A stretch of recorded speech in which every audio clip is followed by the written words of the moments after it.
ഇന്ന് നമുക്ക് peanut butter തയ്യാറാക്കാം. കുട്ടികൾക്കും വലിയവർക്കൊക്കെ ഒരുപോലെ ഇഷ്ടമുള്ള കഴിക്കാൻ പറ്റുന്നതായ പീനട്ട് ബട്ടർ വളരെ ഈസി ആയിട്ട് നമുക്കിത് തയ്യാറാക്കി എടുക്കാൻ പറ്റും. ഇതിന് വളരെ കുറച്ച് ഇൻഗ്രീഡിയൻസ് ആവശ്യമുള്ളൂ. ആദ്യം നമുക്ക് നിലക്കടല ഒന്ന് വറുത്തെടുക്കാം. അതിനായിട്ട് ഞാനിവിടെ ഒരു 200 ഗ്രാം നിലക്കടലയാണ് എടുത്തിരിക്കുന്നത്. അത് ഇളം ചൂടിൽ ലോ ഫ്ലെയിമിലിട്ട് നമുക്ക് ഒന്ന് വറുത്തെടുക്കണം.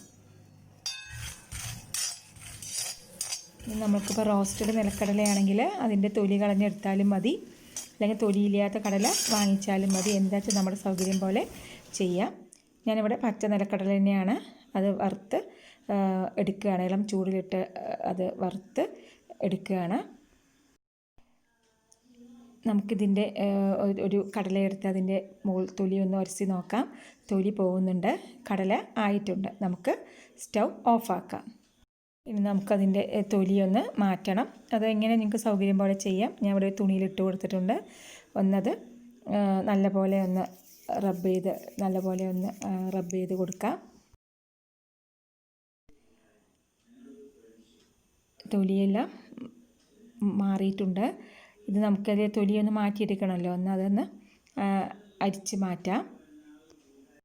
അത് നിലക്കടലയെല്ലാം തൊലിയൊക്കെ മാറ്റി ഒരു ബൗളിലേക്ക് മാറ്റിയിട്ടുണ്ട്. നമുക്കിനി ഇത് ഒരു മിക്സിയുടെ ജാറിലേക്ക് മാറ്റാം. ഞാനിവിടെ ചെറിയ ജാറിലാണ് ഇട്ട് കൊടുത്തിരിക്കുന്നത്. ഇത് നമുക്ക് ആദ്യം ഒന്ന് പൾസ് ചെയ്ത് 2-3 പ്രാവശ്യം ചെയ്ത് കൊടുക്കാം. അപ്പോൾ ഇതുപോലെ ഒന്ന് പൊടിഞ്ഞ് കിട്ടും. ഇനി ഇതിലേക്ക് ഞാൻ 2 സ്പൂണ്, വലിയ സ്പൂണാണ്, ടേബിൾ സ്പൂണാണ്, അതിൽ 2 സ്പൂൺ തേന് ചേർത്ത് കൊടുക്കുന്നുണ്ട്.